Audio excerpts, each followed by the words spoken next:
Hello বন্ধুরা, Shweta village food cooking চ্যানেলে আপনাদের সবাইকে আবারও স্বাগত জানাচ্ছি। আশা করছি আপনারা সবাই খুবই ভালো আছেন এবং সুস্থ আছেন। বন্ধুরা, প্রত্যেক দিনের মতো আজকেও আমি একটা রেসিপি নিয়ে হাজির হয়ে গেছি। তো আজকের রেসিপিটা একটু অন্যরকম। তো বন্ধুরা, আজকে আমি কোনো রকমের মাখা বা বেলার ঝামেলা ছাড়াই আলুর পরোটা বানাবো।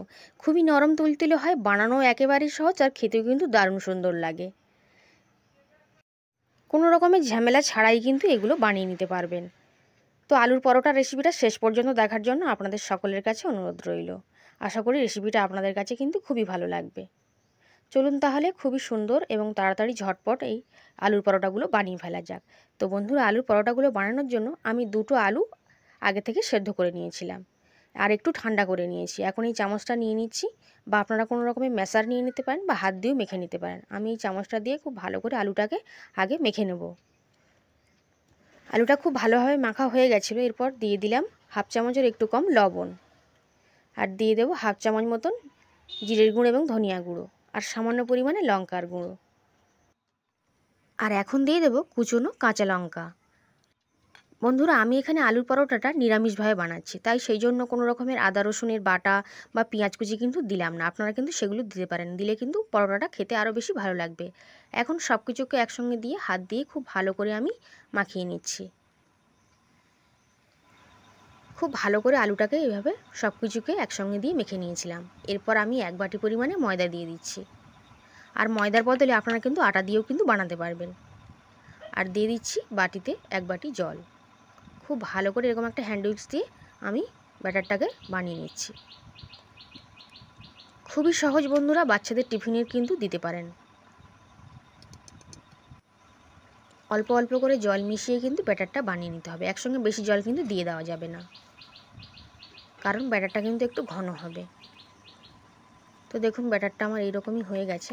তো ব্যাটারটাকে এখন একটু সময় নিয়ে আমি ফেটিয়ে নিচ্ছি। একটু ফেটিয়ে নিলে পরোটাগুলো কিন্তু অনেক বেশি নরমও হবে আর খেতেও ভীষণ ভালো লাগবে। এখন সবশেষে দিয়ে দিলাম সামান্য পরিমাণে একটু হলুদ গুঁড়ো, আর দিয়ে দেবো 2 চামচ মতন সাদা তেল। সাদা তেলের জায়গায় আপনারা সরিষার তেল কিন্তু দিতে পারেন। এগুলোকে দিয়ে আবারও খুব ভালো করে একটু মিশিয়ে নিচ্ছি। এইরকমভাবে আলুর পরোটাগুলো বানানো বন্ধুরা খুবই সহজ, আর খেতেও ভীষণ ভালো লাগে, আর ঝটপট কিন্তু বানিয়ে নেওয়া যায়। এখন ব্যাটারের ঘনত্বটা দেখুন এইরকমই কিন্তু হবে, চামচের গায়ে কিন্তু একটু লেগে থাকবে। আর এখন দেখুন ব্যাটারটা কিন্তু আমি দেখিয়ে দিচ্ছি, এইরকমই ঘনত্ব হবে। এর থেকে কিন্তু পাতলা করা যাবে না, তাহলে কিন্তু পরোটাগুলো বানানো যাবে না। এখন পরোটাগুলো ভাজবার জন্য গ্যাসের ওভেনে একটা তাওয়া বসিয়ে দিয়েছিলাম। তাওয়াটা গরম হয়ে গেছিলো। খুবই সামান্য পরিমাণে তেল একটু চতুর্দিক থেকে দিয়ে দিচ্ছি, আর এরকম 1 হাতা ব্যাটার নিয়ে কিন্তু দিয়ে দিলাম। আপনারা যে কোনো তাওয়া ধরে ঘুরিয়েও দিতে পারেন, তবে আমি এখানে এইভাবে গোল করেই কিন্তু দেব। হাতাটার পিছন দিক দিয়ে গোল করে দিলে কিন্তু একটু সুন্দরভাবে গোল হয়ে যায়। হাতাটা দিয়ে গোল করে দিলে কিন্তু খুব সুন্দর একটা গোল শেপও হয়ে যায়। আর একটু সময় নেব, ততক্ষণ কিন্তু হয়ে যাবে। তো কিছুক্ষণ পর, মানে 2 থেকে 3 মিনিটের মধ্যে কিন্তু হয়ে যাবে। পরোটাগুলো ভাজতে বেশি সময়ের প্রয়োজন পড়ে না। তো আমি একটা সাইড হয়ে গেছিলো, সেই জন্য আমি উল্টে দিলাম। তো দেখুন বন্ধুরা, এপিট ওপিট কিন্তু খুব ভালো করে আমি ভেজে নিয়েছি।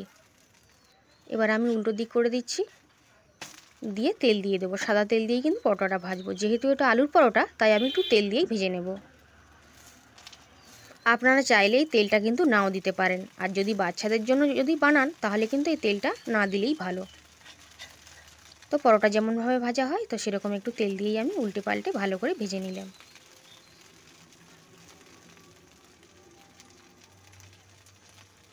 এই আলু পরোটাগুলো খাওয়ার জন্য বন্ধুরা কোনো কিছুর কিন্তু প্রয়োজন পড়ে না, শুধুই কিন্তু খাওয়া যায়। তো দেখুন, পরোটাটা কিন্তু আমার ভাজা হয়ে গেছিলো, তাই আমি এখন তুলে নিচ্ছি। ঠিক একই রকমভাবে আর 1 হাতা ব্যাটার নিয়ে আমি দিয়ে দেবো। আলাদা করে আর তেল দেওয়ার কিন্তু দরকার নেই এখানে। আর আবার ওই হাতাটা দিয়ে আমি এরকমভাবে সুন্দর করে একটা গোল করে দিচ্ছি। 1 থেকে 2 মিনিট অপেক্ষা করলেই কিন্তু একটা সাইড ভালোভাবে হয়ে যাবে, তাই জন্য আমি উল্টে দিলাম। এবার এভাবে উল্টে দিয়ে উল্টে পাল্টে ভালো করে 2 পিঠ খুব সুন্দর করে সেঁকে নিতে হবে। তারপর পরোটা যেমনভাবে ভাজে, অল্প করে তেল দিয়ে ভেজে নিতে হবে। খেতে কিন্তু ভীষণ সুন্দর হয়, আর কোনো রকম ঝামেলা ছাড়াই কিন্তু বানিয়ে নেওয়া যায়। আপনাদের যদি ঝটপট কিছু বানাতে মন চায় তাহলে কিন্তু এরকমভাবে আলুর পরোটাটা বানিয়ে নিতে পারেন। আর আজকে আমি পরোটাটা নিরামিষভাবে বানিয়েছি, আপনারা কিন্তু আমিষভাবে বানাতে পারেন, তাহলে কিন্তু খেতে বেশ ভালো লাগবে। তো ঠিক এরকমভাবে আর একটা পরোটাটাকেও ভেজে নিয়েছি। তো সবগুলো কিন্তু আমার ভাজা হয়ে গেছে। এখন আমি প্রত্যেকটা পরোটাকে এরকম একটা প্লেট নিয়ে নিয়েছি আর এরকম সুন্দর করে ভাঁজ করে নিয়েছি। তিনকোনা পরোটাগুলো হলে কিন্তু দেখতে ভালো লাগে, এরকম তিনকোনাভাবে ভাঁজ করেছি। তো সবগুলোকে এক এক করে সাজিয়ে দিলাম। কতটা সুন্দর দেখতেও লাগছে দেখুন। খেতে তো এতটাই সুন্দর হয় বন্ধুরা যে অন্য কিছুর প্রয়োজন কিন্তু পড়বে না, আর খুবই নরম তুলতুলে হয়। তো একটাকে আমি দেখিয়ে দেবো যে কত সুন্দর হয়েছে।